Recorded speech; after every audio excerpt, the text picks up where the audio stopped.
when I started off as a designer, the internet wasn't yet ubiquitous. And so when we thought about social justice, we thought about posters and messaging and a variety of things. But when the internet reached the point where over half of humanity had access, it dawned on me that accessibility was perhaps the biggest lever we had in order to use the power of communications to liberate the most people. More people, FARHAD, have been liberated in the last 40 years through assistive technology than all the wars and revolutions in the history of humanity. And so I feel that because we're alive right now, that's where I enjoy focusing. I guess that's why it's important to me.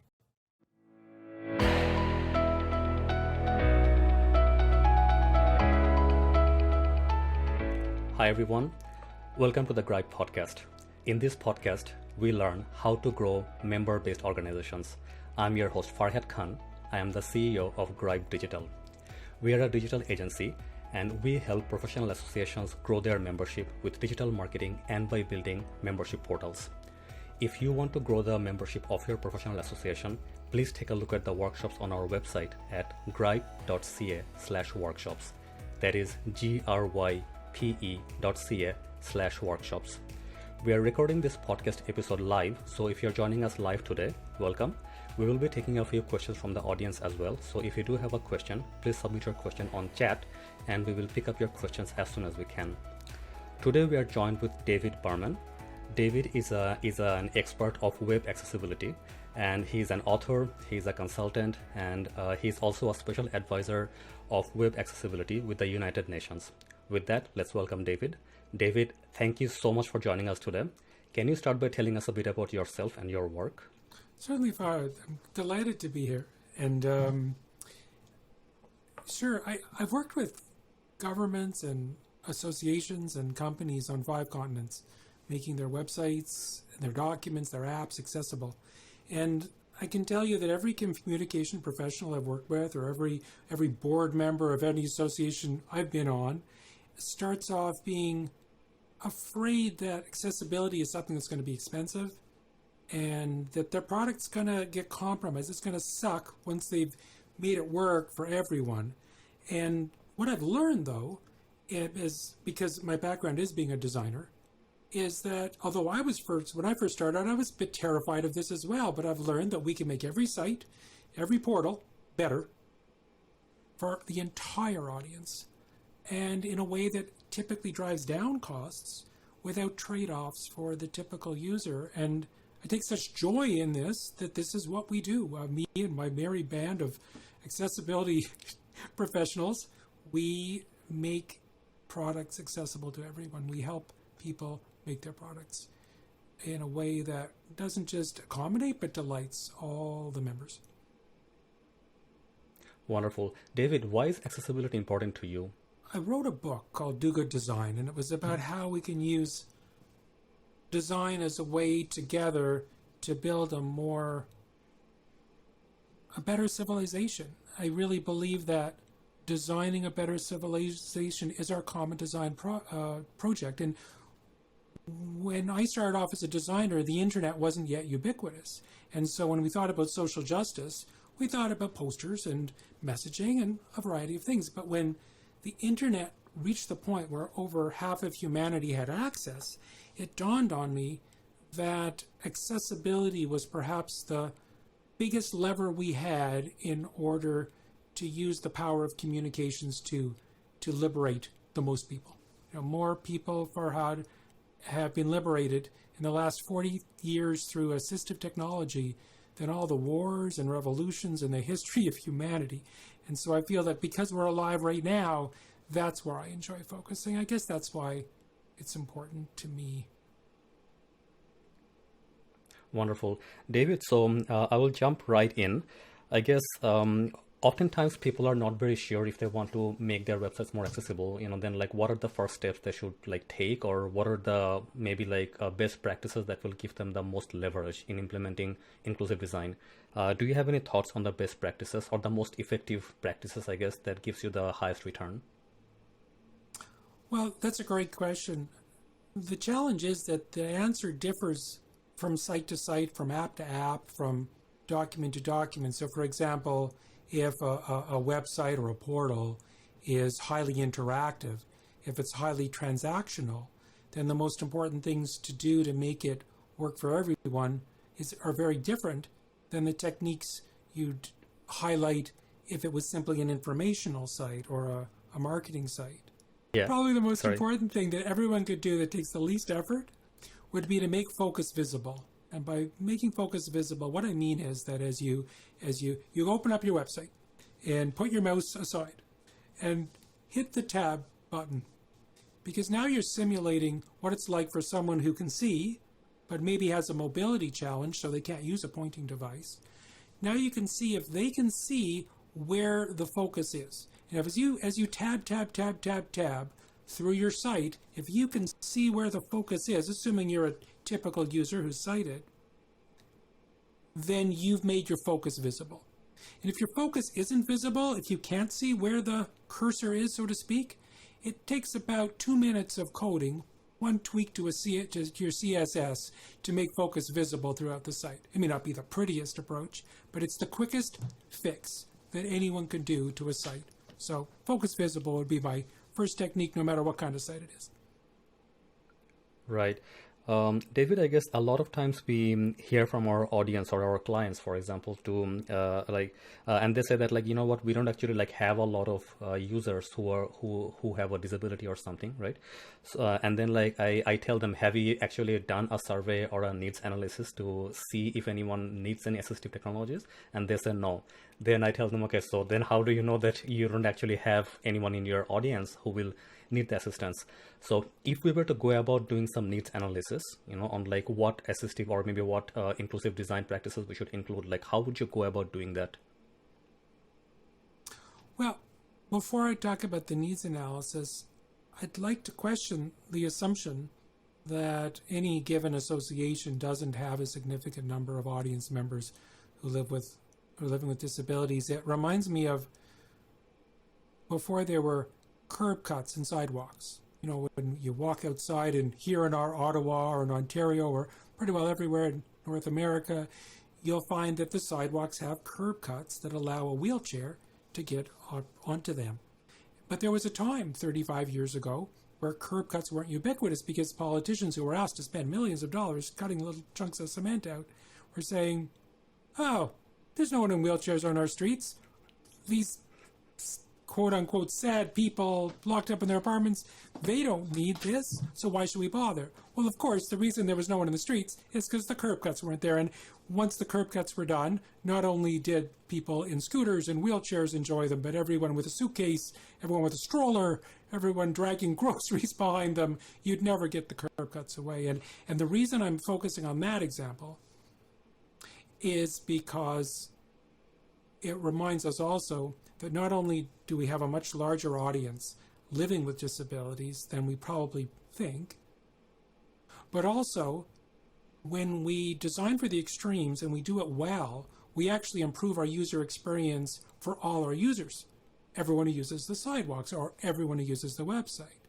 So I'm not sure if you need the needs analysis, because we could probably demonstrate that every one of us at least has disabilities that are temporary, that we can take advantage of the accessibility, the improvements we make in the sites. Right. Makes sense. So I guess like David, when I was thinking about this, what I was thinking really is that if our audience actually has some members who are possibly older, who actually has a visual impairment or they don't actually have the best 20/20 vision, right?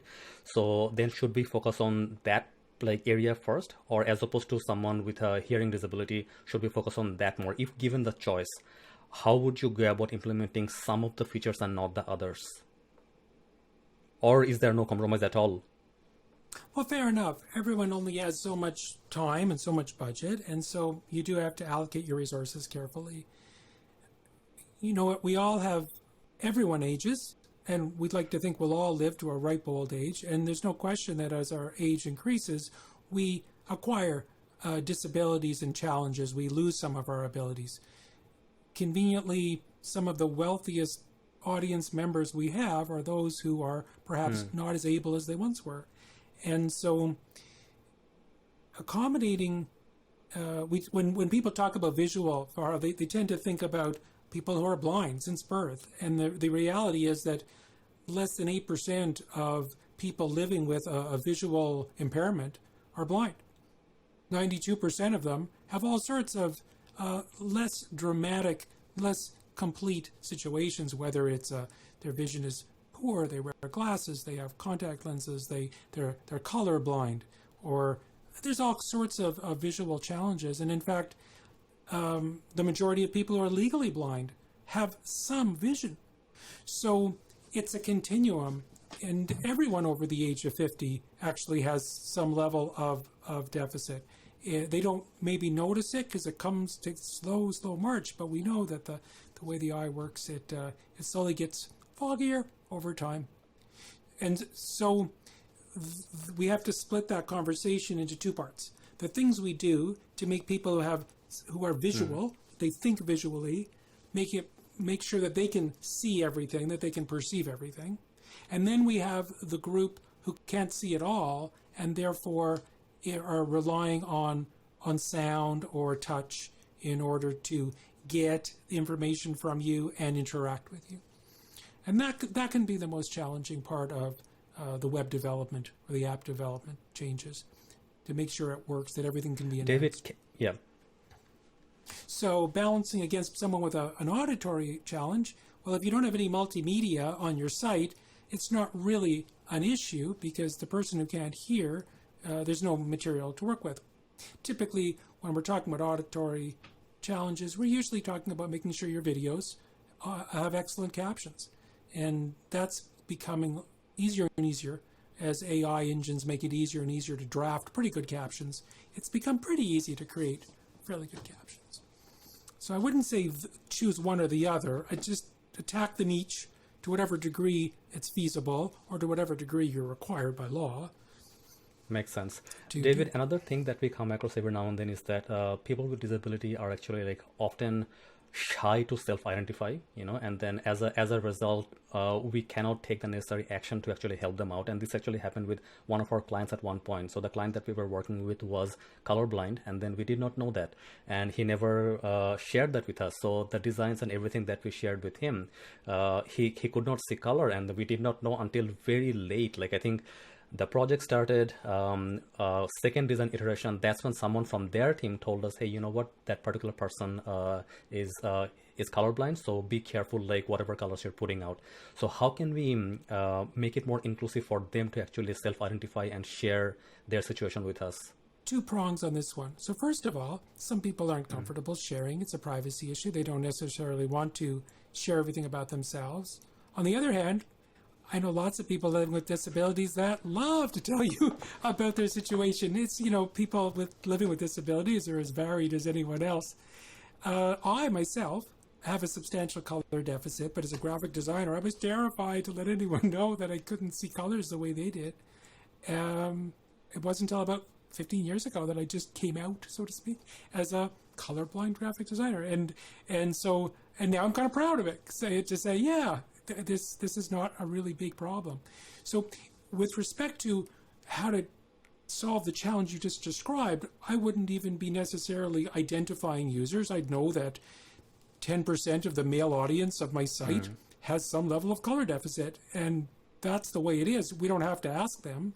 And conveniently, we have tools such as the Color Contrast Analyzer. Color Contrast Analyzer, you can Google that, which is a free tool, which can let anyone, so even if you have typical vision, the Color Contrast Analyzer will compare your foreground and background colors for you and tell you if there are contrast enough so that people with color deficits will still be able to perceive all your information.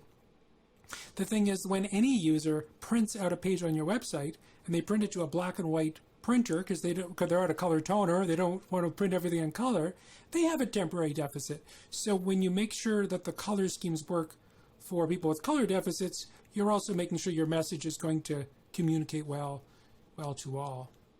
There's an international standard, Rod, I know you're aware of it, WCAG, and for technical standards such as how much color contrast is enough, conveniently we have a very specific number, and you know as long as you meet or exceed that, you've figured it out. So I'm giving you pushback on, I don't think you have to survey your audience to find out how many people have color deficits. However, it doesn't mean that it wouldn't be valuable to survey your audience regarding other conditions or ways they are differently abled, depending on what type of organization you are. Makes sense. David, this comes up again and again. How do we do accessible design on a limited budget? Do you have any thoughts on that? Yeah, I do. What we found is, except for two exceptions, if we're creating a site from scratch, that we can make a site accessible without trade-offs for the typical user, without increasing cost. In fact, in some ways, the discipline required to develop a site accessibly actually drives down costs, because it forces your dev team and your writers and your content owners to be more methodical. Because the way you get the true payoff with inclusive design is by baking in the inclusivity from step zero. Because there's no question that if you take an existing site and you say, okay, let's retrofit this, that it's going to be expensive and it's going to take a lot of time, it's going to be painful, and as well, you're going to get mediocre results. It's like if there's a 150-year-old hospital and you realize to make it accessible, we have to add a ramp, we have to replace the elevators. Well, if the building wasn't originally designed for that, then yeah, it is expensive with a lot of trade-offs. But if we're just developing a product, like let's say we get to develop a portal from scratch, and we're thinking about inclusiveness every step of the way, then we can actually do it without increasing costs at all, with possibly the exception of the cost of audio description for videos. That I got to admit, no matter how you cut it, that's extra effort that you wouldn't normally have pursued. On the other hand, you can argue that if you have an audio description of your videos and you allow Google to access it, it means all your multimedia is so much more searchable that it's probably worth it as well. Right. So David, I love the fact that you're saying that discipline required to make a website accessible makes the overall design more streamlined and much more effective in the long run, I guess. How do we convince developers of this?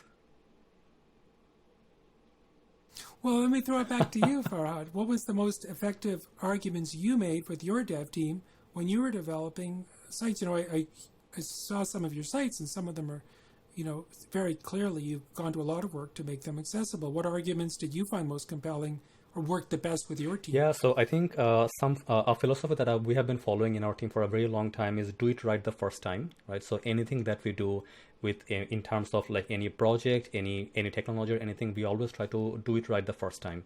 And what we do is that like we take enough time to strategize on the technology, on the content and marketing and everything else about the website. We spend so much time like on strategy that by the time we start to coding and implementation, we find that the products that we are developing are really like top notch. Oftentimes what we find is that like people jump to execution too soon, right? So as opposed to like digging inside and trying to find out like what are the main challenges we have to solve, you know, like people jump to solutions like, hey, let's use this tool, let's use that tool, okay, without knowing whether this is a problem that they should be solving at all or not. So we actually spend a lot of time on like strategies. So with our clients, like I was saying at the beginning, that we have a number of like strategy workshops for our clients. So we make sure that we do enough strategy work right at the very beginning, and then when we get to execution, we are almost doing it right the first time. And also, so this has been the biggest thing for us, like in implementing accessible design, that if you do it right the first time, then when you come back, it won't be that difficult to make small changes or anything else. And also another thing that we find is that if you try to do it right the first time with a very good strategy, right? So then over the long term, and like you mentioned this as well, your cost actually goes down, right? So your maintenance cost goes down significantly. So these are some of the arguments that we had from our team. Do you have anything else, David? Yeah, those are powerful arguments. I think that to add to that, I'd say that, of course, for some organizations, the law says they must conform to a certain minimum technical standard. And so part of the motivation is to avoid being sued. as well, I completely agree with you about what you're saying about the strategy, especially when you're doing your communication strategy, you're defining your audience. You're going to be defining your audience for a variety of reasons, not just for accessibility, but if you're thinking in terms of that as part of that, then you're going to bake the thinking right in. So, for example, let's say an association would have a conspicuously large proportion of their membership, let's say over the age of 70. Well, it makes perfect sense that there's probably going to be a larger proportion of people living with disabilities. Or perhaps the association's topic is about inclusion or about human rights, or let's say an association was an advocacy association in a certain area, then it would make sense that you're going to, from the beginning, bake in more sensitivity for specific mobility challenges or audio challenges or cognitive challenges. Right. David, you also... Something else. Yeah. Sorry. The other thing is, I find that everyone either lives with disability or they have a parent or a child or a nephew. For everyone at some level, it's personal. And I find that if you let your team recognize why it matters so much to some and even more to others, that's also a driver. We find at first people in the team tend to be a bit intimidated because they're going to be declaring this as accessible. And what if someone says, you call that accessible? That's not accessible. Once they reach a level where they have the confidence to measure their work and know they haven't just met or exceeded, then they can let their creativity loose and really think about how can we make this truly inclusive. Right. Makes sense. David, you also mentioned that if we implement accessible design, then the overall user experience for all users improve as well. Do you have any examples of that, or like how the overall user experience will be improved? For sure. For example, and maybe the biggest pain point for all of us is, every one of us has had the experience filling in a form for something we really want. We're trying to sign up for an organization. Like, you're laughing, right? You're already picturing it. Everyone in the audience, imagine a form in the last week that you were frustrated with. You were trying to buy something and you just couldn't, or you're trying to subscribe. Well, 99% of those situations are forms that fail WCAG success criteria for accessible interaction. And probably the most important thing you want in your website is to reduce form abandonment. So that that's a critical business metric. And one of probably the most powerful way, the basics of reducing form abandonment, is to follow the WCAG standards for how to create interactive fields, proper error messages, proper warnings. All those things have been codified. So chances are when you find a form delightful, it's a form that's fully accessible. Right.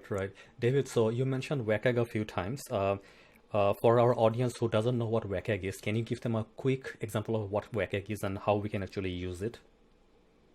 Oh, absolutely. Very conveniently, there is only truly one global standard, technical standards for e-accessibility, that is for websites or web-based applications. It's called the Web Content Accessibility Guidelines, published by the W3C. The W3C is the World Wide Web Consortium that publishes almost all the standards we all follow, from CSS to HTML. All these standards are developed by the W3C, and one of those standards is WCAG, or what the cool kids call WCAG.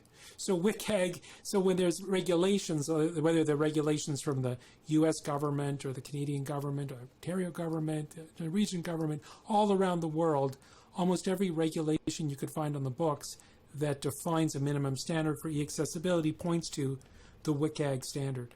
The WCAG standard has levels, so sometimes it will point to WCAG level A, sometimes to WCAG level AA or AA. And that's what we're referring to. It's simply a set of rules that you need to conform to all of them to be able to declare the entire product, whether it's a website or an app or a portal, to be able to say this entire portal conforms to WCAG 2.0 AA, let's say. Right. David, so if we were to choose between the different WCAG levels, like A, AA, or AAA, how do we decide which level we should implement?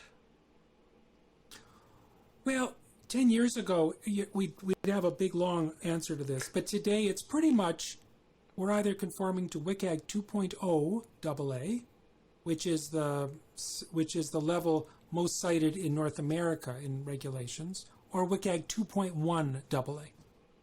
I mentioned that WCAG has 3 levels, A, AA, AAA. Now, it used to be people would choose between A and AA, but since almost all regulations point to AA, that's pretty well the package we go for. 38 rules.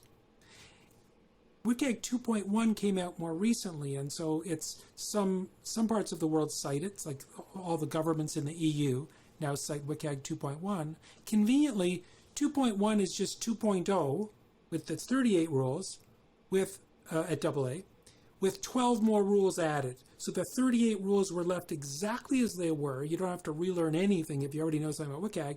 You add 12 more rules. Most of those rules were added because the world has changed, mostly for mobile, for touch, and some cognitive stuff. So the idea is either they're going for 2.0 AA or 2.1 AA. We're following either 38 or 50 success criteria, they're called, rules to follow. And if you follow all of them, then you've conformed. Not all of them apply to every site, so you don't necessarily have to do them all, but you have to make sure you haven't failed to conform to any of the 38 or 50. Is that deep enough? Yeah, for sure. David, another thing that we have come across is that sometimes in order to implement some accessibility features on websites, we use external tools.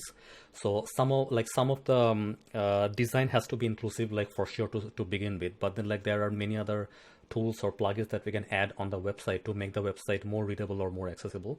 Do you have any thoughts on using external tools as opposed to building everything within the site? Yeah, so I think it comes from 2 directions. So from one perspective, sometimes when we're building a site, we'll use widgets or libraries that already exist, to avoid reinventing the wheel. So for example, let's say we were creating a WordPress site. We're going to use a theme. A theme was developed probably by someone else.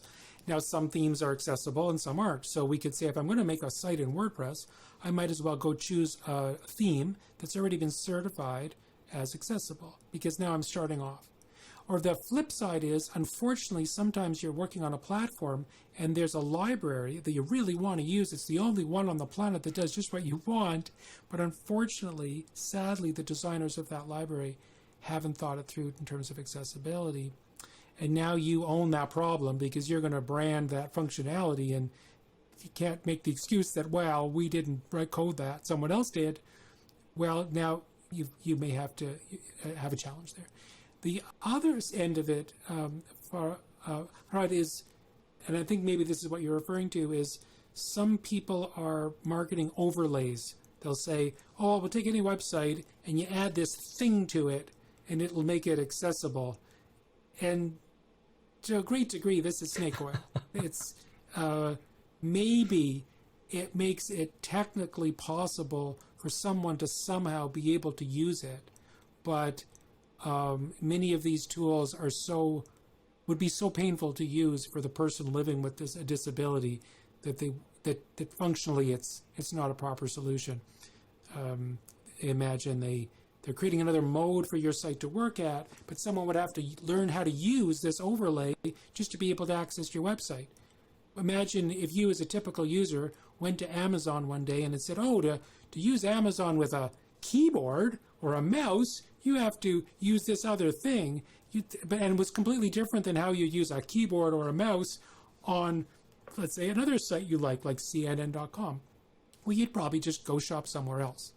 So although some of these overlays do possibly, could be argued that they help you fulfill a rule, a law, most experts in the industry think that they're an unrealistic way of truly creating an accessible experience. Right. So David, just to add... But it's a very broad statement I'm making. Some of these things do work in some situations. Makes sense, yeah.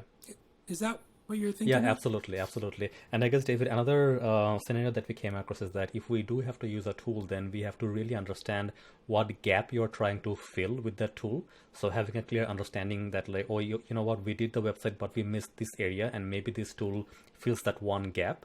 And maybe if we implemented that tool, maybe 80% of the gap will be filled. So in cases like that, would you prefer to fill that gap with an external tool, or do you think the external tools are usually not that effective? Well, let me draw an analogy which maybe is easier to visualize, especially for those in our audience who don't code. If I go into Microsoft Word and I have a document, and I've just throwing a whole bunch of notes together, and I'm kind of trying to finish up an article about whatever, I can run the spell checker, and it will catch most of the spelling mistakes. I can even run the grammar checker, and it will help a lot.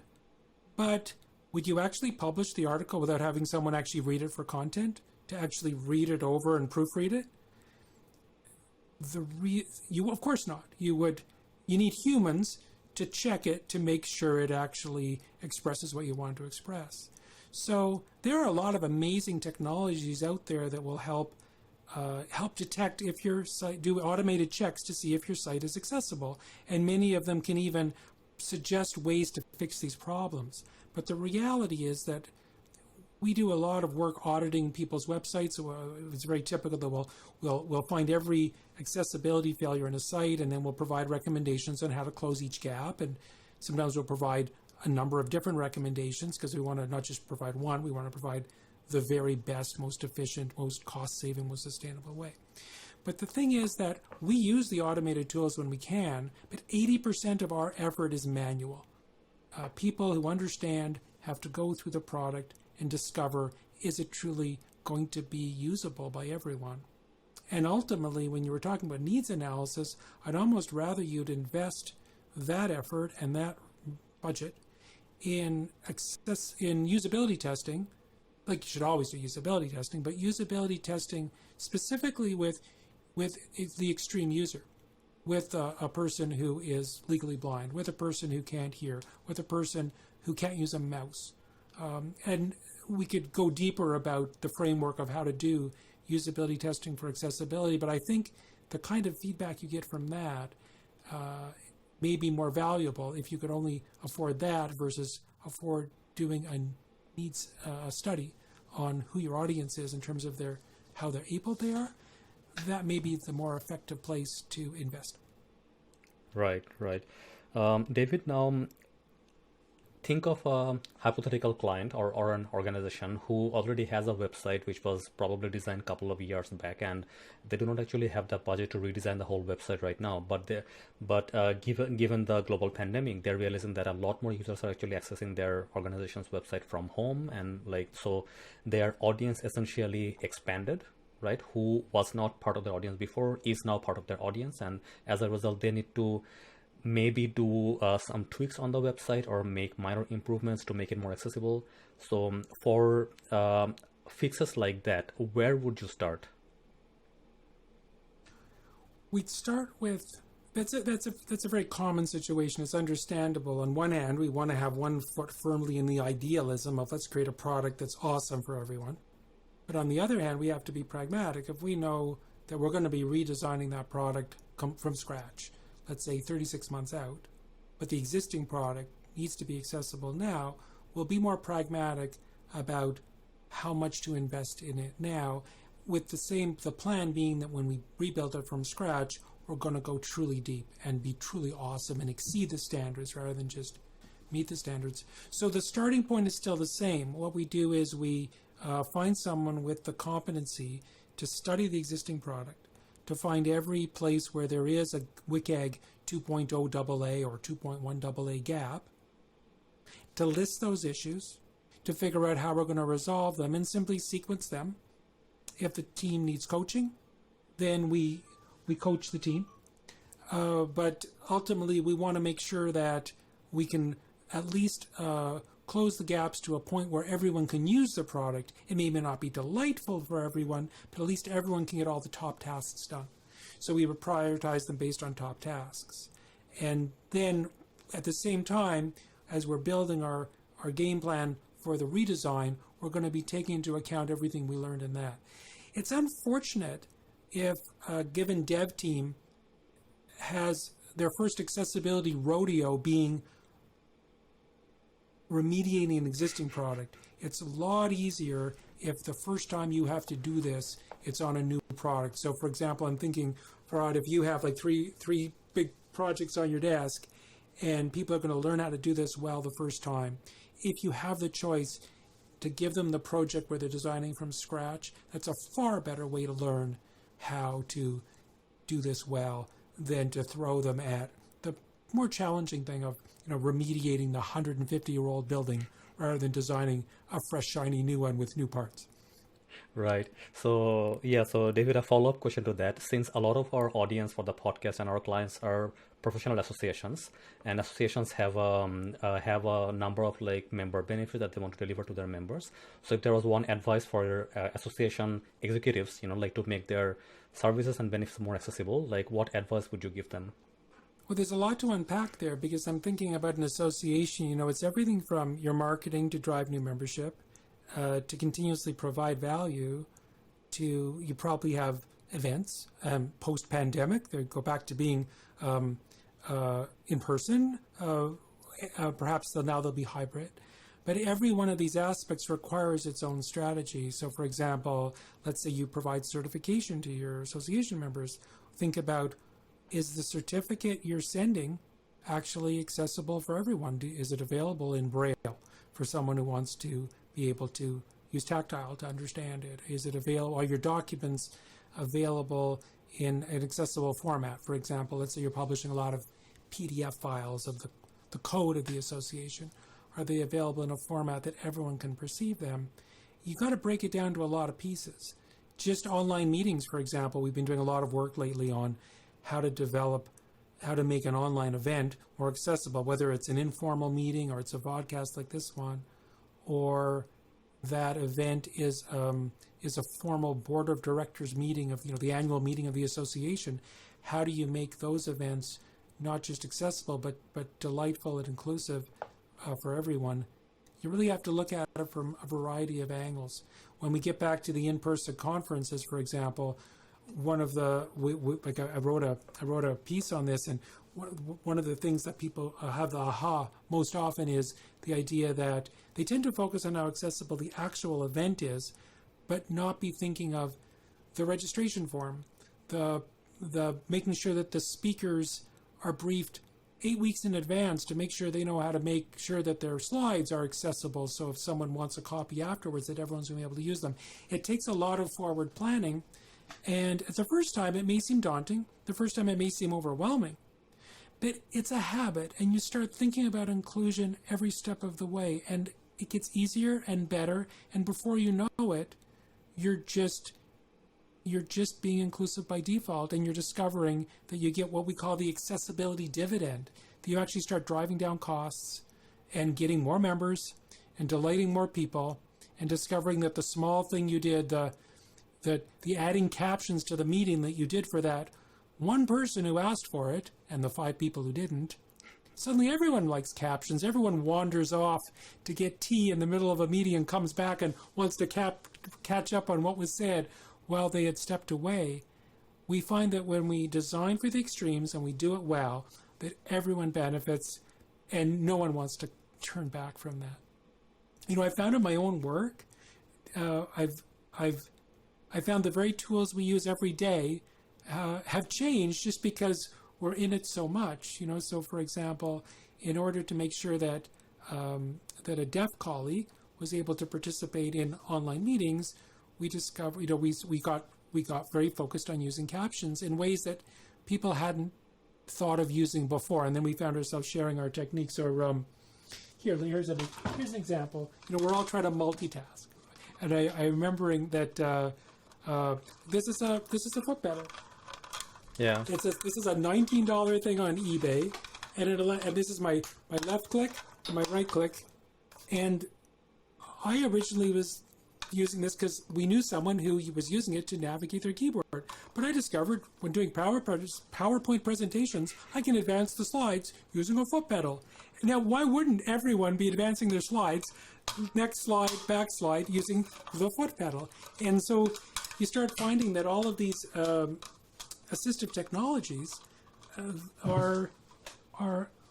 become a big part of our lives. So, I wanted to figure out, because I'm a bit of a workaholic sometimes, so I'm on the elliptical trainer, but I want to convince myself, no, I can catch up on my email on the elliptical trainer. Well, that's when I learned how to use voice recognition to navigate Windows, because I wanted to do both those things in place. So you're almost giving yourself a temporary deficit, and then you learn how to get around it, and you realize in your common days you're still using those techniques and those technologies, and the awareness you gain is for free. It's easier for you to imagine what it's like to live 24/7 with a particular challenge. Those are some wonderful examples, David. I want to add one to that as well. So a couple of months back, actually middle of last week, I had a wrist injury on my right hand. And after that, I could not type. I could not use the mouse at all. And what ended up happening is that I was using my left hand for everything during that time, mouse and keyboard. And I was using my left hand so much that I injured my left hand as well. So there was a duration, when I couldn't use any hand at all, right? So what I ended up doing is I started using all the accessibility features on my Mac, and then I used voice commands a lot, and I realized, oh my god, voice commands are so effective and they're so much faster for writing emails, for doing so many things. So even when my wrist came back, I now use voice commands all the time. So that was such an amazing finding for me.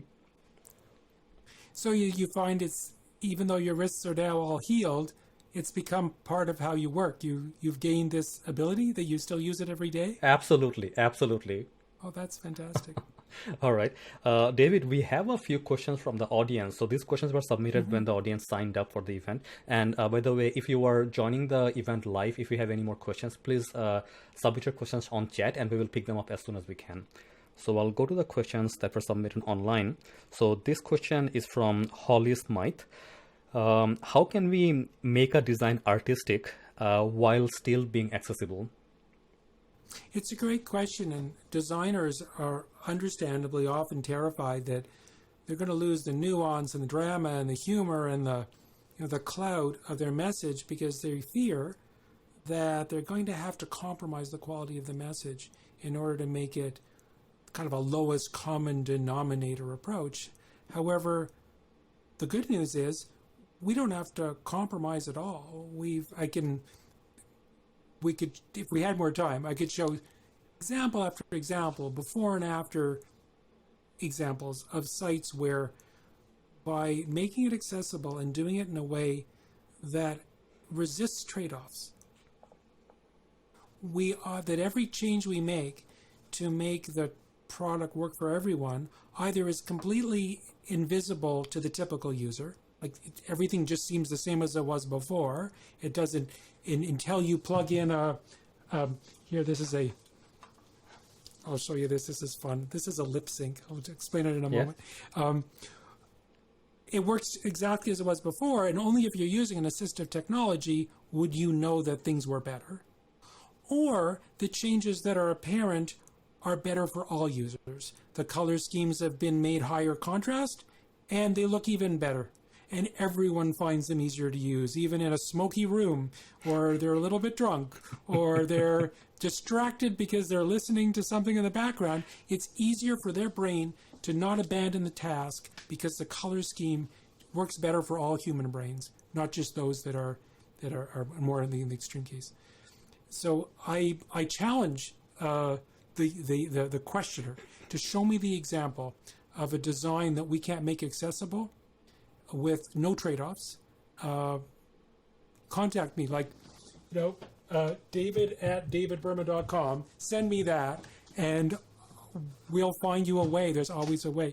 Look, this device, FARHAD, can I show you this? Sure, please go ahead. So this is called a lip sync, and it's designed in Canada.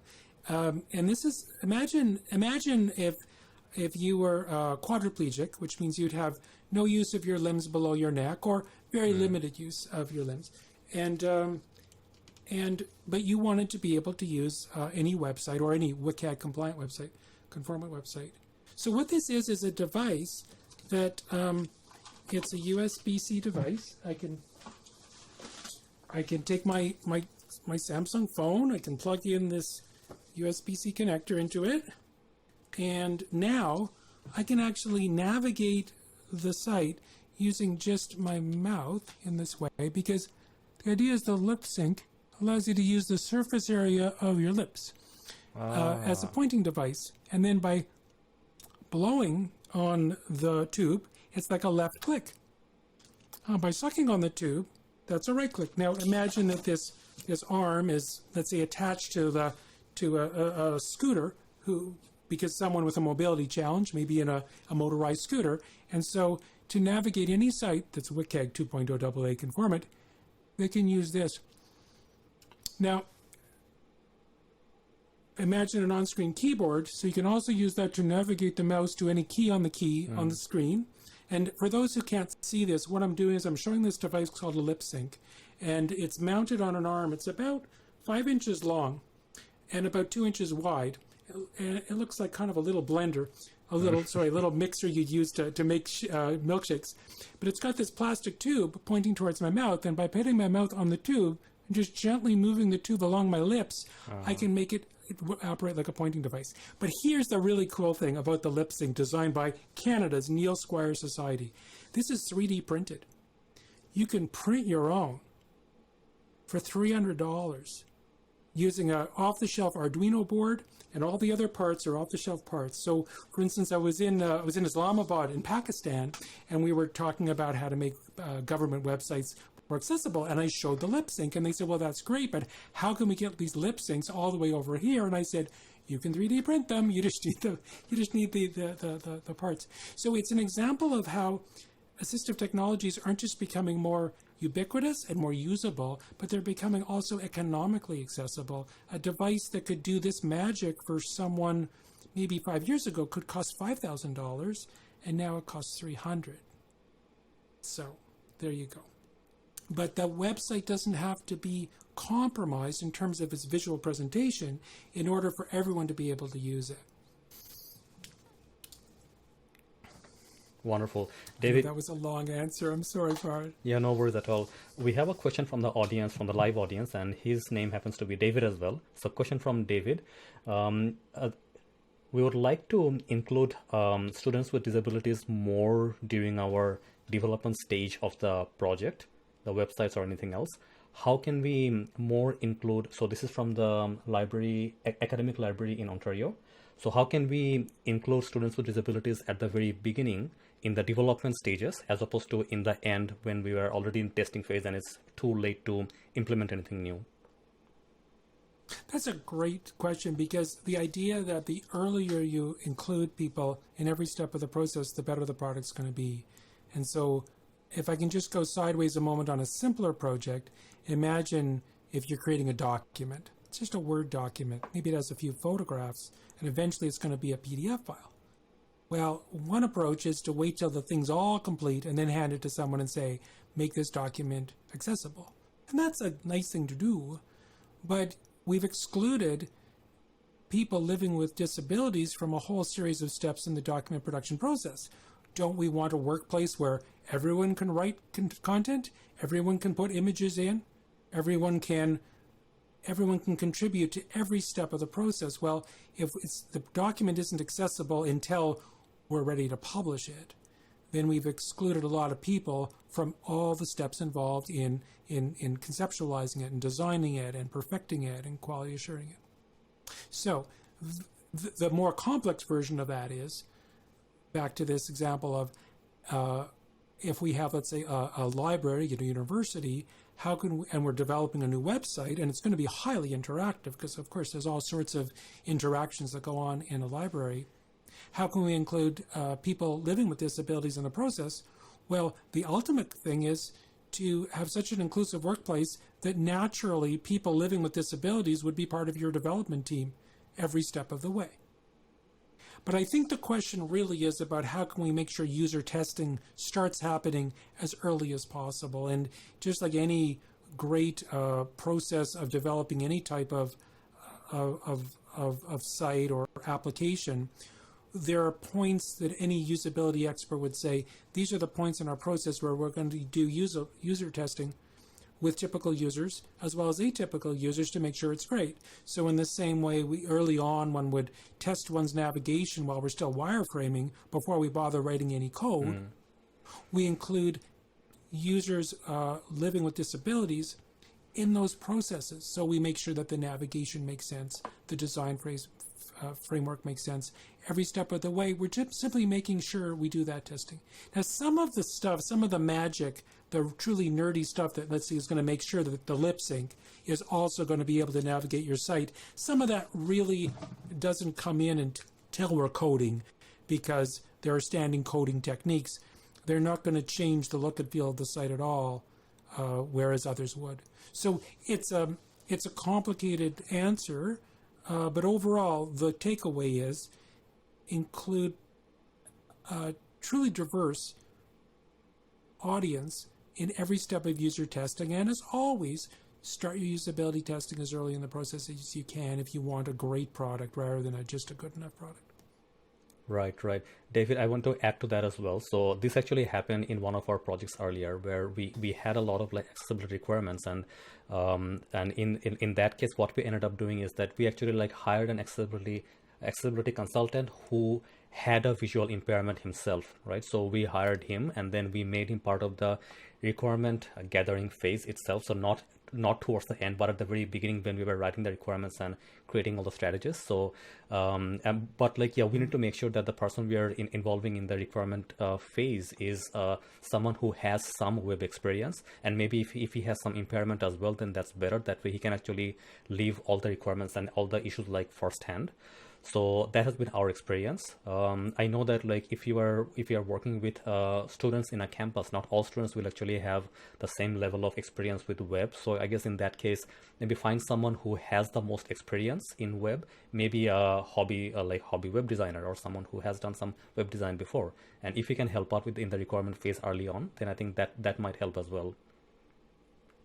I agree. That's really smart.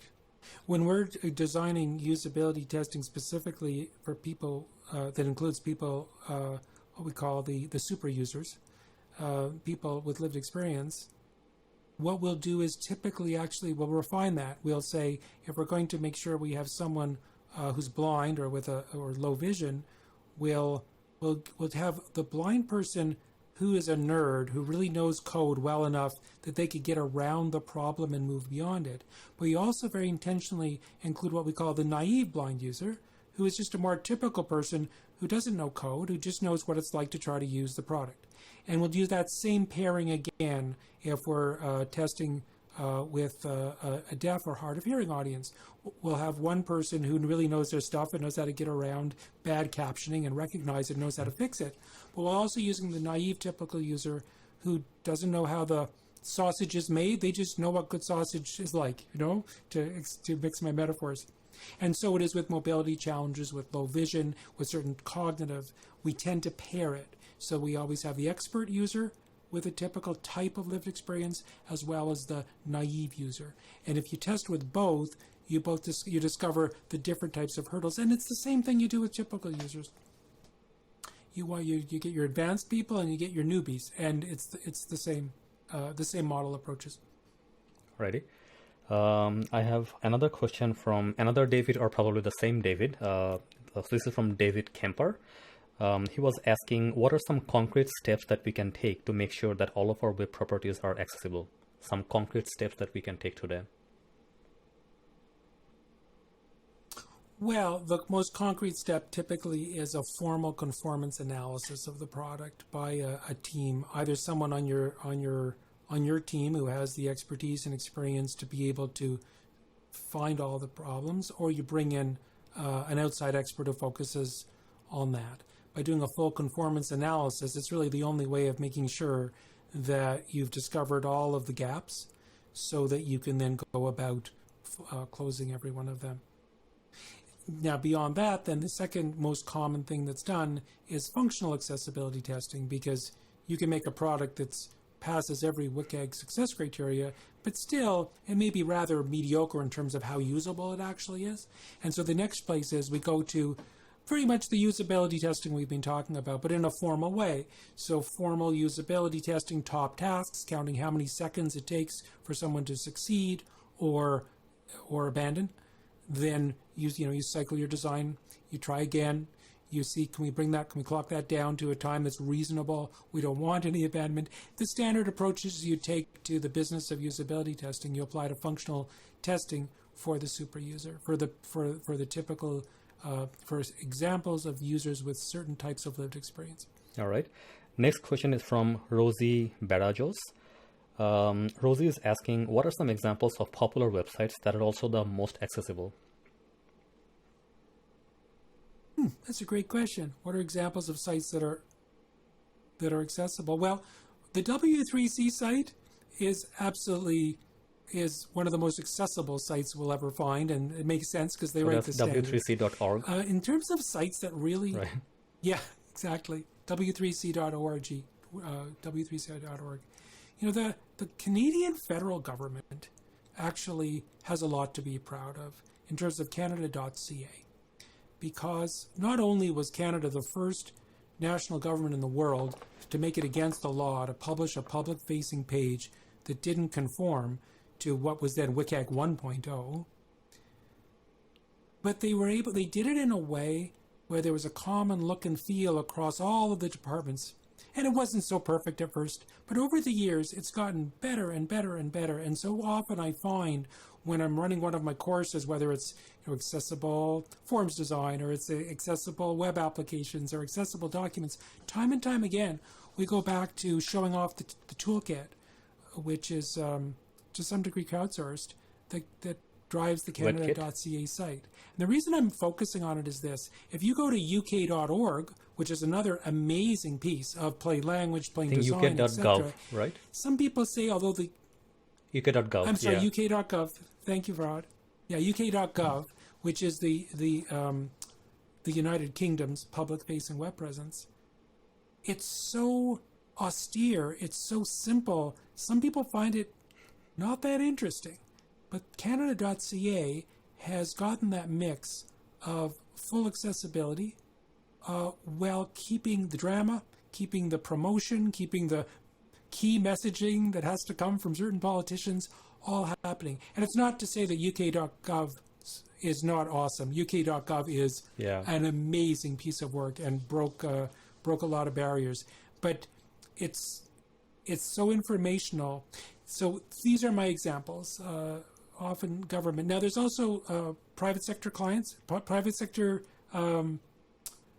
clients of ours, as well as sponsored clients of ours, have done some amazing work too. And I almost don't want to play favorites, but it's impressive. For example, if you take a site like Facebook, and you can recognize even like 8 or 9 years ago, their accessibility was very poor, and they have such a complexity of interaction. They were doing things that no one else had ever done before.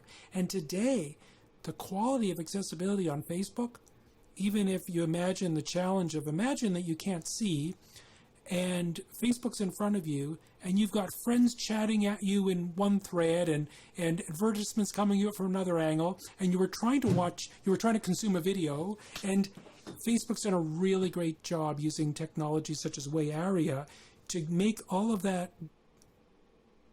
load of information come in a way that's controllable and polite. That is, it's sequenceable, that the user can stay in control and decide what they want to hear and what they don't want to hear. Because imagine you're hearing and feeling through Braille, a dynamic Braille display.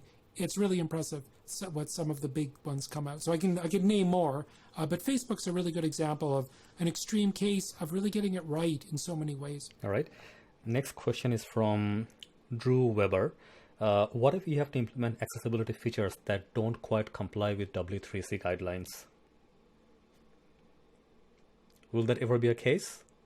Well, it depends on your situation. If you're in an organization that's where you're regulatory required to conform to W3C standards, such as, let's say you were a private sector organization in Ontario with at least 50 employees, and you're talking with a public-facing site, then the law says you must be WCAG 2.0 AA conformant except for 2 exceptions. So in that case, you got to do it. And it may mean you have to change your tools, redesign your tools, find a way. There's always a way. Whereas if you were a smaller organization who was doing this because you just know it's the right thing to do from a social justice perspective, it's the right thing to do because it's good for business, it's the right thing to do because you get better search, it's the right thing to do for a variety of reasons, then you can make compromises. You can decide that we're going to fall a little short here, but we're going to overdo it over here.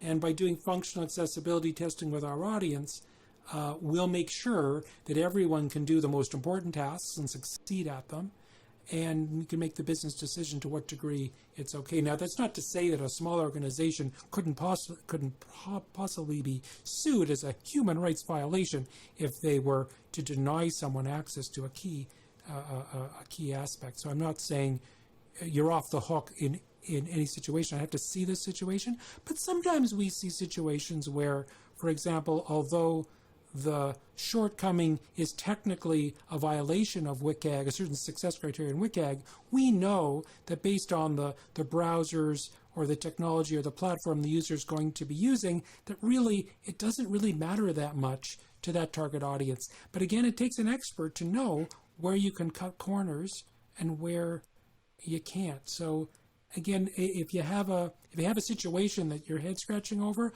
I don't mind if you want to bring it to our attention and we can actually look at it and discover if is it really a situation where you can't conform, and if not, what's a good accessible alternative to provide to users. Alrighty.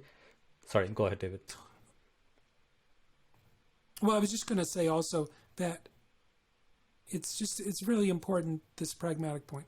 You don't have to provide every expression of a certain piece of content in an accessible way. As long as there's one way for everyone to get to it, that's fine. So let's say you had a PDF file and it's not accessible, but you warn people that, we're sorry, the PDF file you're about to download it only has limited accessibility. However, the very same content is available in fully accessible format over here on this HTML page or this Word file or. That's completely okay. The key is you warn people before they get there that the product, that the thing is not accessible. You point them to a fully accessible alternative. That's completely okay. And the WCAG standard formally describes what you're allowed to do in those situations. Makes sense. So, David, since we're running out of time, what would be your key takeaway for our audience today? Well, I guess my key takeaway is repeating something I said before, that when we design for the extremes and we do it well, that everyone benefits. We talk about membership, and we all happen to be members of, well, depending on your theology, there's perhaps been 7,000 generations of human beings. And we happen to live in the first generation where it is truly possible to include everyone. We live in the first generation where we have the technology and the techniques. And most of us live in the wealthiest economies in the world, so we have the resources, and we have the knowledge, and we have the desire. And I really feel because we must do this. Some people would say it's coincidence that we live in the 7,000th generation, and some people would say it's fate that we happen to all be members of this current generation of humanity. So as we go forward designing our future, the future of human civilization, I love the idea that all of you find this interesting enough to spend time learning about how we can truly include everyone. And FARHAD, I thank you so much for giving me the chance to share this with your audience today. Thank you so much for being here, David. I just have 2 rapid-fire questions for you. Mm-hmm. David, can you share a personal habit that has contributed the most to your success? Well, a few years ago, here's one. A few years ago, I was hired to do some consulting on sign language.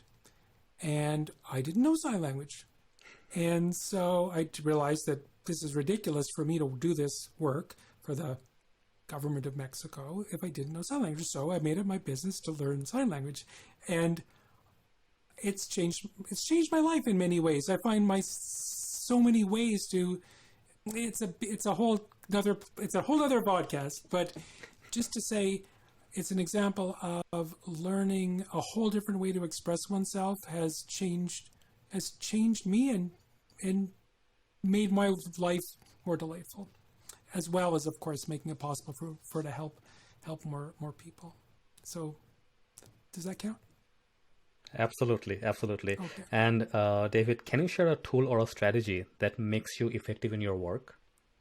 I would think in general, something we touched on earlier, you talked about how your temporary disability of not being able to use your hands the way you usually use them forced you to find another way to get things done.